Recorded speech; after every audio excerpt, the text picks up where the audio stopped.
All right, guys. So in this video, I just real quickly wanted to talk about how to improve our voting system, what we could do to actually make it a truly good democratic system. The first thing we do is make a digital verification of your citizenship. So, maybe we could have a site that, voting.org that verifies your social and your ID and your date of birth and have, two-step verifications and all that kind of stuff just to verify that you're a citizen. And no, if you're not a citizen, you can't vote. I don't give a fuck what California says. No, fuck you, Gavin Newsom. Make it democratic and not a republic. So everyone always likes to think we're a democracy. We're a democratic republic. So we vote for people who vote in our interest. Well, if you could make it to where it was verifiable and unhackable, which is almost impossible to make things truly unhackable, but you can make it pretty damn hard. Verify, stuff and have it to where, everyone, in order to pass a bill, to make it become a law, you have to have 51% of all citizens vote on it. So, what are we at? 330 million or something like that. So what is half of that?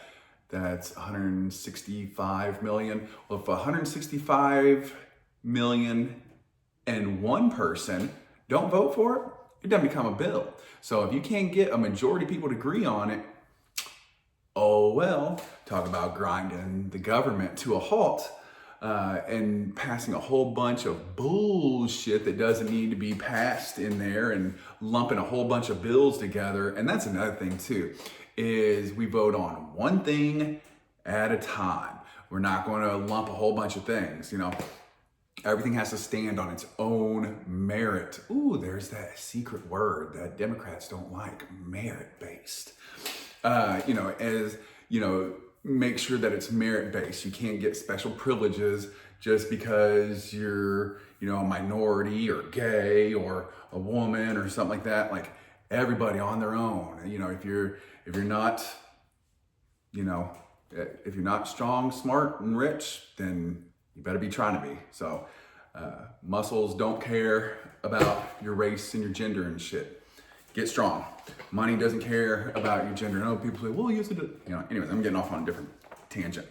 I would say use blockchain, right? So basically every single time a transaction happens, it has, this like key of a whole bunch of different characters set with it. And so you have essentially an infinite amount of characters to create this key. And it basically says, this submission was given this key. And so once it's sent, you can't change it. That's it. It's boom, it's done. Using blockchain. And have third-party management to monitor the process. So make sure, no one voting machine is just taking all this information. Everyone could have voted for Trump, but it gave all the votes to, some Democrat or something like that, right? Or vice versa. Have third-party management that has open source. So have everything be open source where anybody, not just our citizens and our corporations and our organizations and political parties and stuff, but even other countries can even see our deal. So they know that,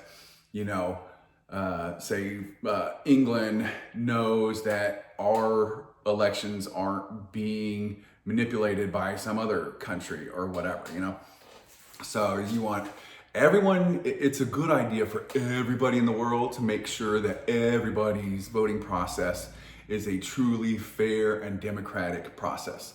If the whole world, not just the US did this, it'd be just a much better world. I think just doing those couple things right there, it's a pretty big, monumental task, but if you have the balls and you have the brains, it can be done. You know, where there's a will, there is a way. So, all right, guys, subscribe, share, comment, like. Let's get to work.